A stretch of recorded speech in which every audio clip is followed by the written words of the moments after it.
Hi everybody, Carol here. Welcome to my YouTube channel. Today I'm going to be making a flip-flop card from the materials in the Simon Says Stamp April Card Kit. And I'm going to start with a piece of paper that is 5 by 10, and I'm marking to score. I marked the center there, and I'm going to score at the 4.5 mark and the 5 3/4 mark. I will go down 2 inches and make these little wings. They're going to be a rectangle that are 2 inches down from the top. They go out 1 3/4 inches, and then there's a 2 1/8 inch width of the rectangle. I know it sounds confusing, but you'll see it as we go along. I'm marking with a pencil because I want to put a rectangular die right down on this, and I need to know where to put it down because I'm going to cut out the rectangle with a die instead of with scissors or craft knife. So I'm just making some marks. I'll have to go back and erase all of this, of course. There's the design. You can see the 4.5 and the 5 3/4 coming down 2 inches, and I'll have this for you later so that if you need to pause it, you can, or take a screenshot. But here I am lining up the die. Now I don't want to cut the whole thing out. I'm lining it up with that 1 3/4 inch mark, and I'm going to put my plate right at the fold line because that's where I want the cutting to go and not any past that. So I'll run it through and you'll be able to see. It'll make a lot more sense.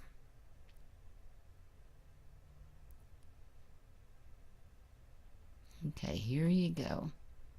And it's going to make a little flip-flap. It's a technical word there. And there you go, like that. So now I have to put the die on the other side where I also drew the lines. It's really fun once you see the results. It just seems technical at the beginning. And I tape it down to be sure that I keep it in place. This one's actually a little easier because the plate goes in first and you can always flip the paper around on the other side. The plate makes it easier to slide it through. But anyway, so again, line that right up to that left-hand side fold, and or score line, excuse me, and run it through. And you'll have 2 flip-flaps with this center piece that's 1.5 inches wide. That's how it flips, like that. And I didn't quite take it all the way to the edge, so I had to clip that with my scissors. But that's how you go. And now here's one that I did that I had covered with pattern paper just to show you another idea. So it works really neat.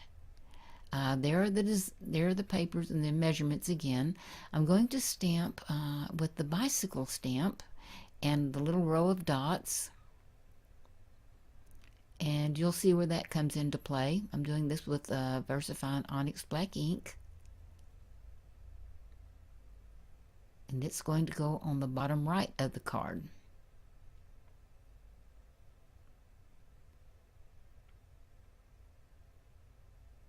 Then I'm going to do the sentiment that says, "Sending sunshine your way." I just wanted to show very quickly, you can definitely do this with a craft knife, and that might be easier than trying to mess with the dies. Just whatever works for you. You could cut it out with scissors, but that would be kind of tough to get started. Once you get started, then okay. Maybe start with the craft knife. Now here is the pattern paper. I've already made the folds in it so that it will fit nicely on those folds.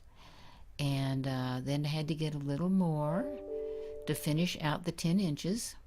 And by the way, when that folds up 1.5 inches, 1.5 inches on both sides to make that pleat, it will take out 3 inches, and that's where you get your 7. But I'll talk about that more in a minute. Now here is, I put the Tombow Monomulti glue on this and let it dry so that it is repositionable. And there is the bicycle, and I'm getting it to fit right into that fold. I wanted to show originally, I thought about stamping off the little flowers that are in the kit and the leaf that is in the kit, and then the big leaf that says "Hello Spring." I think that would make a cool card. I just decided to go a different way. You could write a sentiment there or your name, but I wanted to show you, just show you that, even though I knew I wasn't going to use it. By the way, I had gone around those edges with neutral ink to make that kind of pop out. I've already scored it also and folded it so that it fits nicely on that fold. But I decided to go with the stickers. And also cut one long, really skinny strip of black paper, have it glued so that I can pick that up and straighten it if I need to, just to give that a nice finished edge on that pattern paper. So I'll cut off the edge of that, and I think that right there already has a pretty look. There's a lot you could do with this, but as I said, I decided to go with the stickers. I cut them out and so that I could place them and see about where I wanted to position them. So now I'll use my tweezers so that I can see better how to place these. And I'm going with the little birdie and the flowers and the plant. The flowers in the pot, the metal pot that's, pan, bucket that says fresh on it. And then there's an arrow in the kit that I thought was just a really nice filler. It's nice and skinny. It doesn't take a lot of attention, but it just fills in some of the space. And then I went with some matching pots. I guess those are succulents, and I wanted to show you could use that if you wanted to. There are lots of options with these stickers. I could have put it there. So just to show the options and whatever appeals to you, of course, that's what you could do. Now, when you flip it, when you first take the card out of the envelope, this is what you're going to see. So I decided to use this sticker that says, "Laughter is sunshine in the home." And very neat looking with its little frame.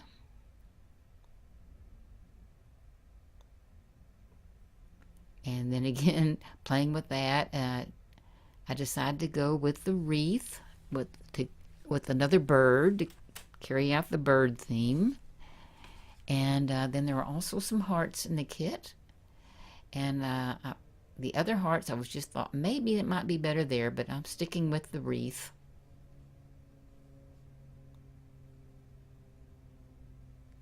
And I'll use the hearts in a minute. So that's what that's going to look like when you first pull it out. Now with the hearts, I cut them in half so that I could see where I wanted to space them. Just cut the paper in half, not the hearts. And then lined up these. I wanted to see if they showed when the card is opened, and they do. And so that's what you'll see when you open the card, and then when you flip-flop it back. That's what it looks like. I'm just doing this just kind of for fun to show this arrow that was in the kit. If you wanted to use another little flower, of course, you can cut these stickers apart. And I thought that might look good to have that teeny tiny little flower and hide it back behind there, but I decided I had enough.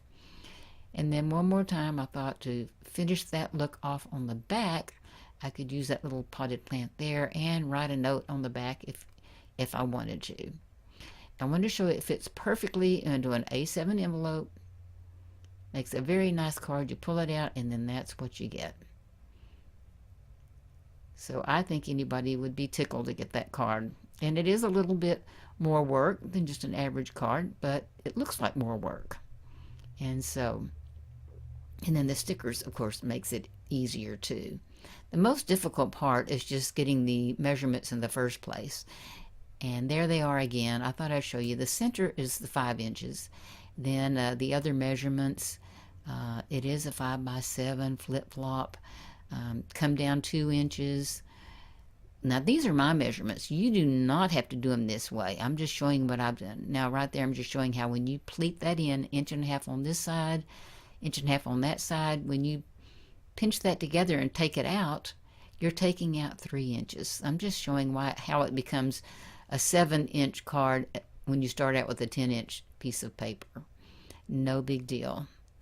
So I wanted to show you too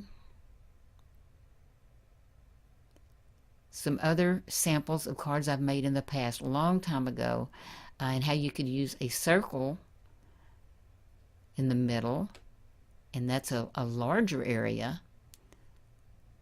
Pattern paper on that side, a different pattern paper on the back. Cut those out with dies. It's just an idea. It doesn't have to be a rectangle. Now this, I want to tell you, I totally copied this from Sandi Genovese years ago, way before I ever thought about having a YouTube channel. But I so admire her, and she is so brilliant. And I don't know if it's exactly what she made because it was so many years ago and I can't find that video. But I know it's similar. I know I got the idea from her. And she would put strips of paper down on top of other strips of paper, the black strips of paper, the heart, 2 different layers of hearts, cutting out dots with a hole punch. And I want you just to see that that's just glued down, and so creative. And even using Jelly Roll pen to put the dots on the black background behind the heart. That's not printed paper. And then for make your own background paper here, I don't know if you can see, but to use a stamp with Versamark ink, the clear sticky ink, and it dries just slightly darker than the paper you apply it to, so it gives a very subtle design. And so her videos are up on a YouTube channel. I'll put it in the description box. I wanted to just show too that the difference in the size of where you place your center cutout, and determine how much space you have on one side or the other. But I wanted to say, as a funny note, Sandi Genovese, you know, she once had her own TV show. It was a DIY show. So she has been around and done brilliant things. One of the first times I saw her, or early on, was on the Carol Duvall show. And I am curious if any of you have ever seen the Carol Duvall show. But another person I saw for the very first time was on the Carol Duvall show, and that was Tim Holtz. So I'll put a little note in the description box on how you might could still find that today. And but I want to say thank you for joining me. Here are some more still shots and some videos at the end. But thank you so much for joining me. I appreciate it, and I just want to wish you a wonderful life.